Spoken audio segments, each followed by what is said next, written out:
Gusto ko munang mag-energize tayo bago tayo magbasa si teacher ng poem at storytelling. So, familiar ba kayo sa kantang Baba Black Sheep? Baba Black Sheep. Pero, hindi yan yung lyrics na kakantayin natin. Yung tono lamang yung gagayahin natin. Yung lyrics, ito po. Kakantahin ko muna, pero kung alam niyo na po, pwede niyo na po ako sabayan. Pero kung hindi pa po, ako po muna, okay? Okay, ganito lamang yan. Clap, clap, feel nice, have you any dear? Yes, sir, let's all hear. Touch the sky and feeling great. Jump, jump, little feet, don't be late. Shake, shake, little hips, move the beat. Yes, sir, shake those feet. Stomp, stomp, stomp, stomp, big enough, feel the ground. Stomp, stomp, little feet, make a sound. Okay? Okay, nakuha niyo po ba? Okay, kapag nandito na po tayo sa sound, balik naman po tayo sa clap, clap, clap. Okay? Okay, sabay-sabay po tayo. Ready? 1, 2, 1, 2, 3, go! Clap, clap, feel and sing, sing here. Yes, sir, let's all hear. Touch the sky and feeling great. Jump, jump, jump, it, don't be late. Shake, shake, shake, shake, shake your feet. Move the beat. Yes, sir, shake those feet. Stomp, stomp, stomp, big and loud. Feel the ground. Stomp, stomp, stomp. Okay. Nasayahan po ba kayo sa energizer po natin ngayon? Nasayahan kayo? Pwede na po kayong umupo.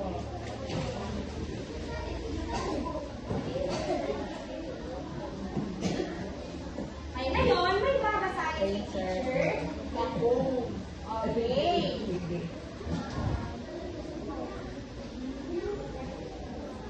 Okay. Okay, the title of the poem is God's Embrace. Ano nga po yung title ng poem? God's Embrace. God's Embrace. In the morning's gentle light, God's love is pure and bright, and each sunrise every day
God's love is pure and right. Okay. Very good. Ngayon, natapos ko na pong basahin ng aking poem. Gusto niyo po bang makinig ng storytelling? Okay, taas ang kamay sa gustong makinig ng storytelling. Okay, ngayon, danako na naman po tayo sa ating storytelling. May maliit po akong TV dito na inihanda para po sa inyo. Yan. Tibog diri.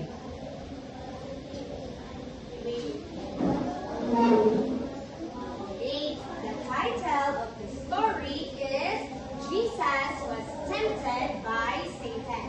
Again, what is the title of the story? Jesus was tempted by Satan. Okay, Jesus was tempted by Satan. So, this is Jesus, the Son of God and the Savior of the world. Jesus was born in Bethlehem. Again, saan po pinanganak si Jesus? Sa Bethlehem. Jesus grew up in Nazareth. Ngayon, saan naman po lumaki si Jesus? Sa Nazareth. Jesus was baptized by John the Baptist. And God showed John that Jesus was his chosen one. Jesus was led by the Spirit into the wilderness. Okay guys, when you think wilderness, di ba, na ay mga tree, lake, river, and then si Jesus sa Israel, ang iyaha ditong wilderness is murag, you might think like desert good, like init kaayo, and then mga sand. Okay, familiar mo ng desert? Okay. And then, Satan came for, okay, pag mag-camp mo, di ba, magdalaman mo og bag, tent, what else? Food, water. But si Jesus, wala siya gidala. He didn't bring anything. He was so hungry. For 40 days and 40 nights, Jesus didn't eat. So, Jesus was so hungry. And Satan came and said to him, "Hey, if you are the Son of God, tell this stone to become bread." So niya na si Satan kay Jesus na kung anak ka sa Ginoo, sabihin mo sa batong ito na maging tinapay. And Jesus knew God's word. For the word of God said, "Man shall not live on bread alone, but by every word that comes from the mouth of God." So, we don't need food, water to survive. We need to trust Jesus and praise Him for save our life. So, isipin niyo po na si Jesus ay hindi kumain ng 40 days and 40 nights. Yes, 40 days and 40 nights. So, Jesus passed the first test. Satan took him to the Jerusalem, and he said, "If you are the Son of God, jump off, for the word of God says, you will order His angel to protect you, and they will hold you up with their head, so you won't even hurt your foot on a stone." And then Jesus' words say, do not put the Lord your God to the test. And Jesus passed the second test. So Satan took him to the high peak of mountain. And Satan said, I will give it all to you if you kneel down and worship me. And Jesus said, "Get out of here, Satan." Kaya na daw si Jesus ang Satan nga pahawa diri Satan. Kay for the word of God said, worship the Lord your God and serve only Him. And Satan went away. Hawa daw si Satan and niabot ang mga angel. And ilang gialagaan si Jesus. So, si Satan daw kay wala na, o giakaw na, o nabot ang mga angel, o iyang gialagaan si Jesus.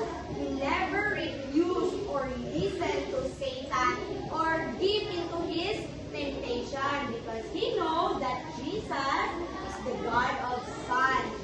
Jesus is the God of Son, and he knows that he could trust God, and he knows that he could always trust God and take care of Him. So, ngayon, natapos na po ang binasa ni teacher na story, at may katanungan po ako sa inyo. May naiintindihan po ba kayo sa binasa? Okay. So, ngayon, nakaranas din ba kayo ng temptation? Yung sinabi ng parents ninyo na, okay, matulog kayo ng maaga, wag na po kayong mag-cellphone.